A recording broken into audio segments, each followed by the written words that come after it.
اور ہم آپ سب ان کے رحم کرم پہ ہیں, اور بدقسمتی یہ ہے کہ ہم یہی ڈسکس بھی کر رہے ہوتے ہیں, ٹھیک بات. اور ہم بجٹ آ رہا ہے یہ اسی کو ہم کر رہے ہوتے ہیں. تو پی ٹی آئی کو بجٹ وہ پیش کر سکتی ہے پاس کر کے جو اب تک رہا. اچھا ایک بات یہ, پاکستان میں جو بھی کام ہو نیسا, پاکستان کی تاریخ میں پہلی بات کھرب روپے کا جو ہے جناب ٹیکس کر لیا. پاکستان کی تاریخ میں پہلی بار ہوگا 40 کھرب کا, اب کر دیا 40 ارب کا. ہمارا جو ڈالر حقیقت کو 150 کا ہو گیا, 1 ارب فکر بڑھ گیا. ٹھیک بات ہے. تو سوری ٹو سے امیر خان اچھی باتیں نہیں ہوئی, لیکن آپ کو تو اگر مجھ سے زیادہ تجربہ ہے, اور ہمیں بھی یہ ہے کہ وہ جہاز صاحب بات کرتے تھے بیچاروں کو آپ کے لاہور سی او نے 850 ووٹ دیے تھے, اور پتہ نہیں جس کے خلاف ووٹ دیے اس کا نام یاد ہے, تو وہ کہتے ہیں لوگ اپنے قاتلوں پہ ہیں شاک میری جان. یہ میں نے ایک بات بتا دوں آپ کو میر صاحب, یہ جو عوام کی ورکر کی عام لوگ کی بات کرتے ہیں, انہیں بھی جو ہے نا اسی پجیروں میں بیٹھنے کا شوق ہے, انہیں بھی وہی حویلیاں محل اچھے لگتے ہیں. آپ کا جو پولیٹیکل ورکر ہوتا ہے نا, چاہے جماعت اسلامی کا ہو یا نون لیگ کا ہو یا پیپلز پارٹی کا, تو انہیں بھی کوئی آپ جو ہے میراج محمد خان کھڑے ہو گئے بیچاروں نے کتنی جدت کی تھی, آپ کو یاد ہے کتنے ووٹ میں تھے ان کو, اور وہ پتی ڈاکٹر رضوان الدین نام دیتے چلے ہیں جتنے بھی انقلابی تھے, یا پھر انقلابی پارٹی میں چلے گئے تو انقلاب ختم ہو گیا, پھر بیچارے آ گئے. میں نے ڈاکٹر مبشر حسن ایک چیز مقصد میں بھی آپ سوال کر رہے تھے, اب آپ میں بھول گیا, ہم بھٹک بھی آتے ہیں عمر کے پہل میں میسا, آپ ٹھیک کریں نا. جی بات بالکل ٹھیک کہا. نہیں آپ نے بہت اچھی بات کی جی, وقت کم تھا ہمارے پاس, لیکن آپ نے بہت تفصیل کے ساتھ بہت عمدگی کے ساتھ اس مقدمے کو پیش کیا, بہت شکریہ آپ کا جی. بات ساری آپ کو سمجھ آ جانی صحیح ہے. ہم پتہ نہیں ٹامک ٹویاں مار رہے ہیں اور ملک خطرے میں ہے. ادھر افغانستان کی جنگ شروع ہے, یہ بالکل ہمارے سروں پر مسلط ہو رہی ہے. ادھر ہندوستان ہمیں دبانا چاہتا ہے, ادھر چین اور امریکہ یہاں اس خطے میں لڑائی کر رہے ہیں سی پیک کے نام پر. کیا بننا کیا نہیں بننا ہمیں کچھ اندازہ ہی نہیں ہے. ڈی جی ایف آئی کی جانب ان کو تبدیل کیا جاتا ہے واجد ضیاء صاحب کو, یہ کیا واجد ضیاء صاحب دیکھیں ریٹائر ہونے والے ہیں, ہو سکتا ہے کہ ریٹائرڈ ہونے کے قریب ان کے کھاتے میں بہت سی نیگیٹو باتیں ہیں. نواز شریف کی وہی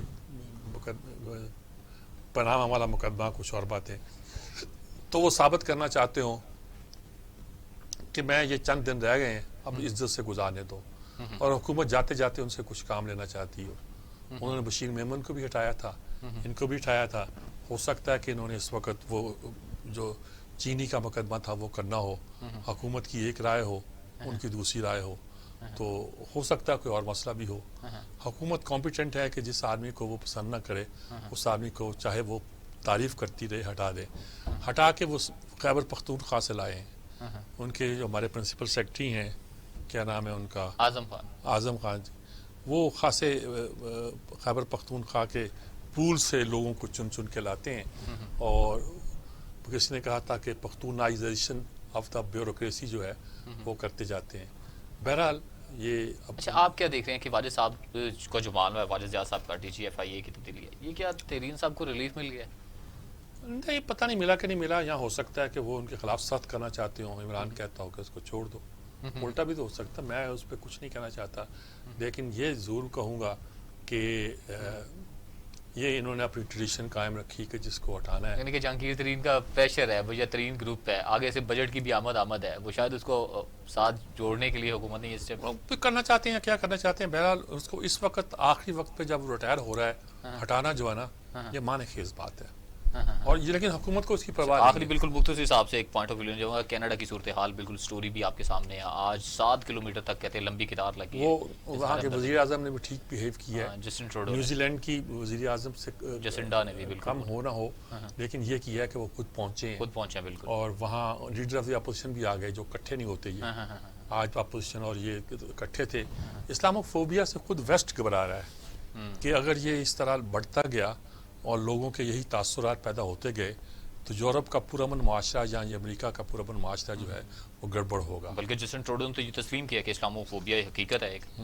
اب یہ باتیں ہونے لگی ہیں, اور میرا خیال میں انہوں نے ٹھیک بیہیو کیا, جیسا مجمع تھا, جیسے لوگ تھے, اور جو رد عمل تھا کینیڈا کا وہ قابل قدر ہے, اس کی تعریف ہی کرنی چاہیے. صحیح ہے. کلوزنگ ریمارکس میں سب آپ سے لینا چاہیے. کلوزنگ ریمارکس یہی ہے جی کہ ہم بجٹ آنے والا ہے اور ہماری توجہ جو ہے پھر لڑائی جھگڑے پر ہے. ہم نے یہی ثابت کرنا ہے کہ پرانے لوگ جو ہمیں بوجھ دے گئے ہیں ہم وہ اٹھاتے رہے ہیں, ورنہ ملک کو کہاں سے کہاں پہنچا دیا۔ صحیح ہے، بہت شکریہ میر صاحب۔ پروگرام کا وقت اپنے اختتام کو پہنچا، اپنے میزبان جواد باقر کو دیجیے گا اجازت، اللہ نگہبان۔